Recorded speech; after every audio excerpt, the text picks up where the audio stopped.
नमस्कार मित्रांनो, स्वागत आहे तुम्हा सर्वांचंच आपल्या आजच्या या व्हिडिओमध्ये। आजच्या आपल्या या व्हिडिओमध्ये आपण जाणून घेणार आहोत ठरलं तर मग या मालिकेच्या पुढील काही येणाऱ्या भागांचे लेटेस्ट त्याचबरोबर इंटरेस्टिंग अपडेट। त्यामुळे पटापट व्हिडिओला लाईक करा, तसेच चॅनलला सबस्क्राईब करून बेल आयकॉन आठवणीने प्रेस करा, जेणेकरून तुम्हाला पुढच्या प्रत्येक व्हिडिओचं नोटिफिकेशन मिळत जाईल आणि सर्व व्हिडिओंचा आनंद हा अगदी उत्तम पद्धतीने घेता येईल।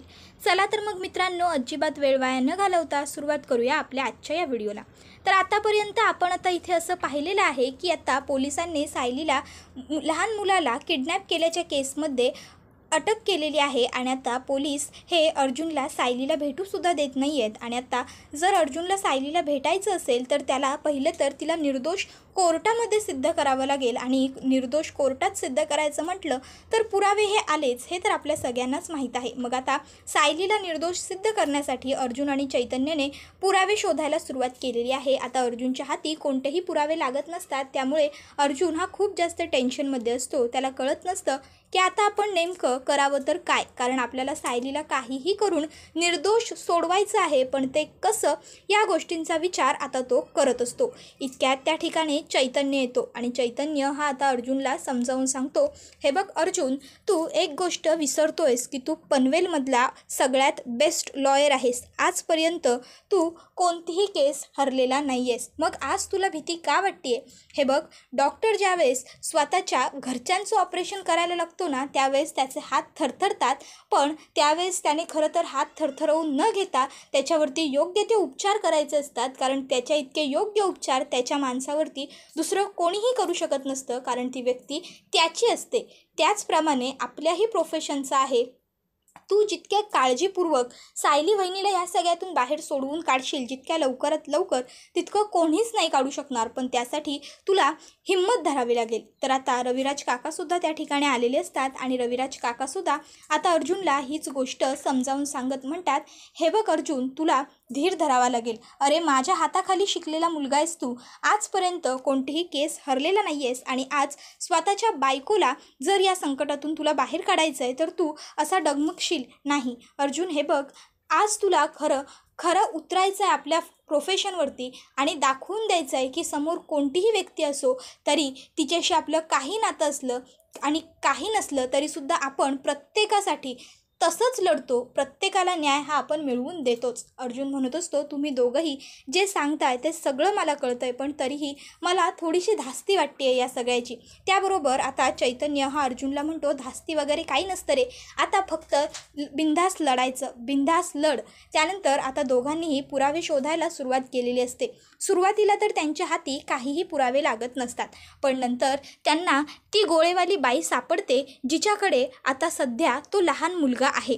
आणि मग आता अर्जुन व चैतन्य हे दोघंही त्या बाईकडे आलेले असतात।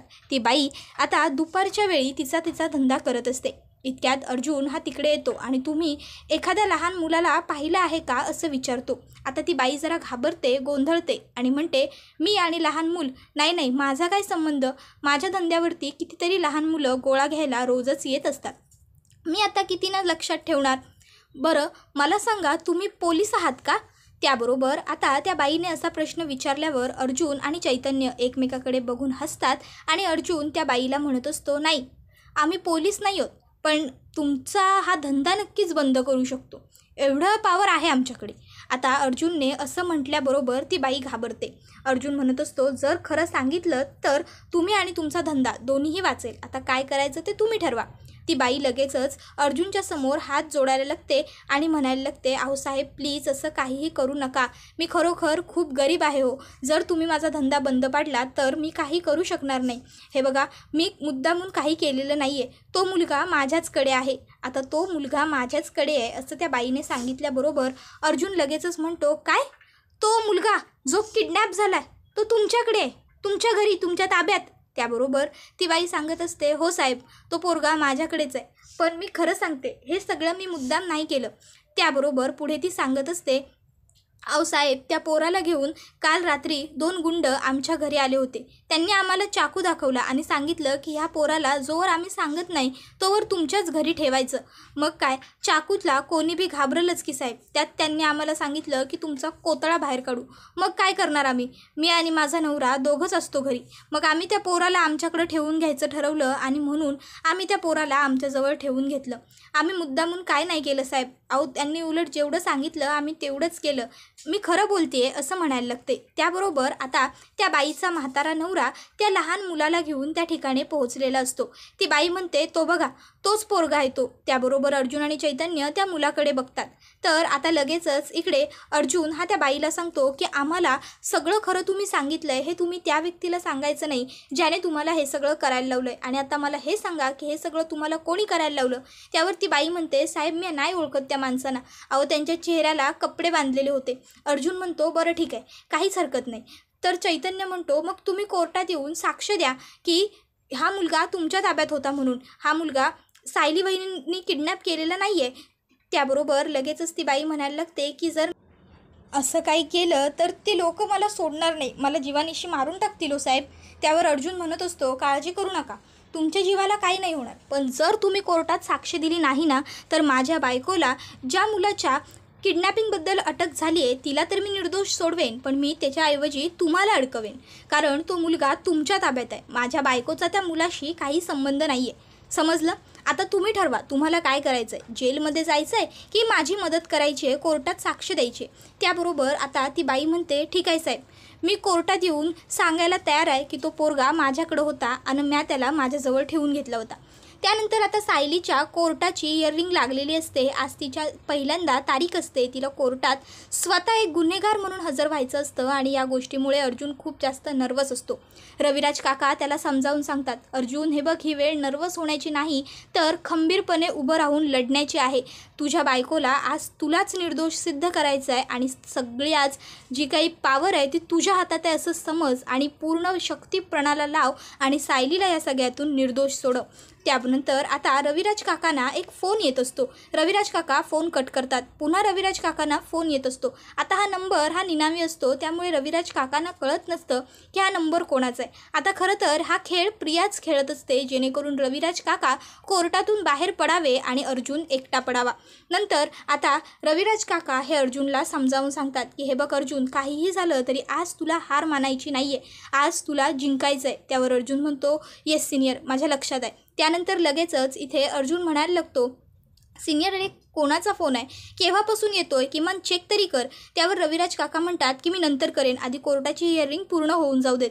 तर आता इकडे अर्जुनसुद्धा पूर्ण तयारी करत असतो, मनाची मन घट्ट करत असतो सायलीला कोर्टात आरोपी म्हणून बघण्यासाठी. तर चैतन्य ही अर्जुनला सांगत असतो, हे बघ अर्जुन, काहीही झालं तरी आज सायली वहिनीला बघून तुला हरायचं नाही आहे, तर उलट तिला बघून तू पॉझिटिव्ह आहेस असं दाखवायचं आहे, जेणेकरून तिलासुद्धा बरं वाटेल आणि तीसुद्धा ह्या सगळ्यातून बाहेर पडू शकेल. जर तू तिच्यासमोर नाराज आहेस असं दाखवलंस तर तिलासुद्धा ह्या सगळ्याचा आणखीन जास्त त्रास होईल. अर्जुन म्हणत असतो, ती ज्यावेळेस कोर्टात हजर केली जाईल ना त्यावेळेस माझं काय होईल मला नाही सांगता येत आहे. इतक्यात आता रविराज काकांच्या फोनवर पुन्हा तो नंबरवरून फोन येतो. रविराज काका मी 1 मिनिटात आलो असं म्हणतात आणि कोर्टाच्या बाहेर पडतात. त्यानंतर आता इकडे अर्जुन आणि चैतन्य पुढे त्यांच्या कामावरती सुरुवात करतात. रविराज काका फोनवरती हॅलो हॅलो बोलतात, पण अचानक फोन समोरून कट होतो. रविराज काका पुन्हा एकदा कोर्टामध्ये आलेले असतात. पुन्हा त्यांच्या फोनवरती फोन येतो आणि ते आता फायनली सोक्षमोक्ष या नंबरचा लावायचा असा विचार करूनच तिथून बाहेर पडतात. तर आता जज साहेब हे आलेले असतात. सगळे उठून उभे राहतात. जज साहेब सगळ्यांना खाली बसायला लावतात. त्यानंतर आता कोर्टाची कारवाई पुढे सुरू करायची असं जज साहेबांनी सांगितलेलं असतं. त्याबरोबर लगेचच आता इथे अर्जुन हा कोर्टाची कारवाई पुढे सुरू करतो आणि तो सांगत असतो की मी ॲडव्होकेट अर्जुन सुभेदार, माझी अशील सायली सुभेदार ही माझी बायको आहे, पण आज तीच माझी अशीलसुद्धा आहे. तिला एका लहान मुलाच्या किडनॅपिंगच्या केसमध्ये पोलिसांनी अटक केलेली आहे मिलॉर्ड, पण माझी बायको एखाद्या मुलाचं किडनॅपिंग करणं हे शक्यच नाही आहे, कारण ती एका अनाथ आश्रमामध्ये लहानाची मोठी झालेली आहे आणि त्याच अनाथ आश्रमामध्ये कितीतरी लहान मुलं होती आणि त्यांच्याबरोबर माझ्या बायकोचा खूप चांगला बॉन्ड होता. जर तुम्हाला साक्ष हवी असेल तर तुम्ही त्या सगळ्या मुलांची साक्ष घेऊच शकता, पण त्या अगोदर मला एक महत्त्वाची साक्षीदार या कोर्टामध्ये सादर करायची आहे, ती म्हणजे ती व्यक्ती ज्या व्यक्तीकडे तो लहान मुलगा होता ज्याच्या किडनॅपिंगखाली माझ्या बायकोला अटक करण्यात आली आहे, मी त्या व्यक्तीला इथे कोर्टामध्ये हजर करण्याची परवानगी तुमच्याकडे मागतो. त्याबरोबर जज साहेब परमिशन ग्रांटेड असं म्हणतात. मग काय लगेचच अर्जुन त्या बाईला वरती बोलवतो. आता ती बाई ही जज साहेबांसमोर कोर्टासमोर आपली बाजू पलटते आणि म्हणायला लागते की नाही नाही साहेब, मी त्या मुलाला माझ्याकडे ठेवलंच नव्हतं. अहो हे साहेब खोटं बोलतायत. यांनी मला धमकी दिली होती की जर मी कोर्टात येऊन हे सगळं बोलले नाही तर हे मला जीवानिशी मारतील. म्हणून मी म्हणलं होतं की मी कोर्टात तुम्ही सांगाल तसं बोलीन. यांनी मला सांगितलं होतं की कोर्टात जाऊन सांगायचं की तो मुलगा माझ्या ताब्यात होता. पण अहो मी त्या मुलाला ओळखत सुद्धा नाही. आता अर्जुन आणि चैतन्याला कळत नाही की ह्या बाईने नेमकी ऐनवेळी साक्ष का बरं फिरवली असेल. ते दोघंही त्या बाईला सांगतात की हे बघ, खोटं बोलू नकोस, जे आहे ते प्लीज खरं बोल. पण ती बाई काही खरं बोलायला तयार नसते. आता लगेचच जज साहेब हे अर्जुनला म्हणत असतात, ॲडव्होकेट अर्जुन सुभेदार, तुम्ही कोर्टाचा अपमान करताय. कोर्टामध्ये कोणत्याही व्यक्तीवरती हा असा बळजबरीने दबाव घालणं चुकीचं आहे. त्याबरोबर अर्जुन म्हणत असतो, जज साहेब मी दबाव नाही घालत आहे, मी फक्त त्यांना खरं बोला एवढंच सांगतोय. त्यांनीच मला सांगितलं होतं आणि आता त्याच खोटं बोलतायत. त्याबरोबर आता इथे सायली ही खूप जास्त घाबरलेली असते आणि आता तिला वाटत असतं की आता आपण अडकणार. जो गुन्हा आपण केलेलाच नाही आहे त्यामध्ये आपल्याला शिक्षा मिळूनच जाणार. त्यानंतर आता जज साहेब हे लगेचच ॲडव्होकेट अर्जुन सुभेदार तुमच्याकडे तुमच्या बायकोला म्हणजेच मिसेस सायली सुभेदार यांना निर्दोष सिद्ध करेल असा कोणताही पुरावा नाही आहे. त्यामुळे ही जी केस आहे ती खूप गंभीर आहे आणि त्यामुळे सायली सुभेदार यांना ताबडतोब शिक्षा देणं गरजेचं आहे. म्हणून हे कोर्ट त्यांना शिक्षा सुनावत आहे की एवढं बोलतात इतक्यात त्या ठिकाणी रविराज काका आणि प्रतिमा आत्याची एंट्री झालेली असते. आता रविराज काका आणि प्रतिमा आत्या ह्या दोघांनी येताना त्या लहान मुलाला बरोबर आणलेलं असतं ज्याने आता कोर्टामध्ये साक्ष दिल्यावर सायली सुटणार असते. आता दुसरा तिसरा हा मुलगा कोणी नसून तोच मुलगा असतो ज्याला किडनॅप केलं गेलेलं असतं. आता रविराज काका आणि प्रतिमा त्या लहान मुलाकडे बघतात आणि रविराज काका कोर्टासमोर सांगत असतात की सर, मी त्या मुलाला कोर्टात घेऊन आलोय ज्याचं किडनॅपिंग झालं होतं. त्या मुलाची साक्ष जर कोर्टात घेतली गेली तर पुरावा म्हणून आपल्याला ती वापरता येईल आणि त्याच्यावरून हे सिद्धही होईल की सायलीने खरोखर त्याची किडनॅपिंग केली होती की नाही. त्याबरोबर जज त्या मुलाला कोर्टामध्ये येण्याची परवानगी देतात, पण ते सांगतात की विटनेस बॉक्समध्ये येऊन त्याला जे काही बोलायचं आहे ते बोलता येऊ शकतं. त्याबरोबर लगेचच आता रविराज काका हे त्या मुलाला समजावून सांगतात की हे बघ बाळा, जे काही आता मला सांगितलंस, या काकूला सांगितलंस, तेच सगळं आता इथे आम्हा सगळ्यांना खरं सांग आणि घाबरू नकोस अजिबात. जे विचारतील त्या प्रश्नांची खरी उत्तरं दे. त्याबरोबर तो मुलगा होकार देतो आणि रविराज काका हे त्याला विटनेस बॉक्समध्ये जाऊन उभं राहायला सांगतात. त्यानंतर आता त्या मुलाला विचारलं जातं की तुला कुठे नेलं होतं आणि ते कुठे राहिला होतास एवढे दिवस. त्याबरोबर तो मुलगा सांगतो, मी त्या गोळेवाल्या मावशी आहेत ना त्यांच्या घरी होतो. त्या रोज मला गोळा खायला देत होत्या आणि खरं तर मी आणि माझे आईबाबा आम्ही लपाछुपी खेळत होतो. माझ्या आईबाबांना माझ्याबरोबर खेळायला वेळ मिळत नव्हता, म्हणून त्या दिवशी मी शाळेत गेल्यानंतर त्यांनी मला सरप्राईज दिलं. त्यांनी तिथे 2 काकांना पाठवलं आणि त्यांना सांगायला लावलं की मला लपवायचं आणि मग ते माझ्याबरोबर लपाछुपी खेळणार, मला शोधून काढणार. आणि म्हणून खरं तर मी लपलो होतो. मला लपायला जागा नव्हती ना, म्हणून मग त्या काकांनीच मला त्या गोळेवाल्या मावशींच्या घरी नेलं आणि मला सांगितलं की तू इथे लपून बस, मग तुझी आई तुला शोधूच शकणार नाही आणि मग ती हरेल, तू जिंकशील. आणि म्हणून मी त्या मावशींच्या घरी राहिलो. त्याबरोबर आता हे ज्यावेळेस कोर्टात त्या मुलाने सांगितलेलं असतं त्यावेळेस सायलीचा जीव हा भांड्यात पडलेला असतो. मग आता जज स्वतःहूनच त्या मुलाला विचारतात, तुला हे कोणी बोलायला लावलं आहे का? तुला कोणी सांगितलं का हे सगळं सांगायला? किंवा तू या ताईला ओळखतोस का? त्याबरोबर आता तो मुलगा हा सांगत असतो की नाही, मी या ताईला ओळखत नाही, मला नाही माहिती कोण आहे आणि मला नाही सांगितलं कोणी काहीच सांगायला, मी तर खेळत होतो. बरं मला तुम्ही हे सांगा की माझ्या आईने मला अजून का शोधलेलं नाही आहे, ती मला कधी शोधेल आणि कधी सापडेल? त्याबरोबर पुढे तो सांगत असतो की मी रोज त्या गोळेवाल्या मावशींना विचारत होतो की माझी आई मला कधी शोधात येईल, कधी सापडेल, पण माझी आई काही सापडलीच नाही. सांगा ना आता तुम्ही तरी, तुम्हाला माहीत आहे का माझी आई कधी सापडेल ते, ती कधी येईल ते? त्याबरोबर आता जज हे पहिले तर पोलिसांना आदेश देतात की या मुलाला त्याच्या योग्य आईचा शोध घेऊन त्याला तिच्या ताब्यात देऊन टाका. त्याचबरोबर आता कोर्टाने सायली सुभेदार हिने कुठल्याही मुलाची किडनॅपिंग केलेली नाही आणि ती पूर्णपणे निर्दोष आहे, म्हणून तिला कोर्टमधून निर्दोष मुक्त करतोय असा आदेशही दिलेला असतो. आता ज्यावेळेस सायलीची सुटका होते त्यावेळेस अर्जुन, सायली, चैतन्य, रविराज काका, अश्विन, प्रताप, कल्पना, पूर्णा आजी, इवन घरातली जी मेड असते तिलासुद्धा आनंद होतो, म्हणजेच विमलताई. पण प्रिया, त्याचबरोबर नागराज, त्याचबरोबर साक्षी, महिपत आणि महत्त्वाचं म्हणजे दामिनी देशमुख यांना कोणालाही बरं वाटत नाही, कारण त्यांचा प्लॅन हा पुन्हा एकदा फ्लॉप झालेला असतो. आणि आता कोर्टाने सायलीला निर्दोष सोडवल्याबरोबर अर्जुनचा जीवात जीव आलेला असतो. त्याला वाटत असतं मी हिला बाहेर काढू शकतोय की नाही, पण अर्जुनने फायनली सायलीला या सगळ्यातून व्यवस्थित सुखरूपपणे बाहेर काढलेलं असतं.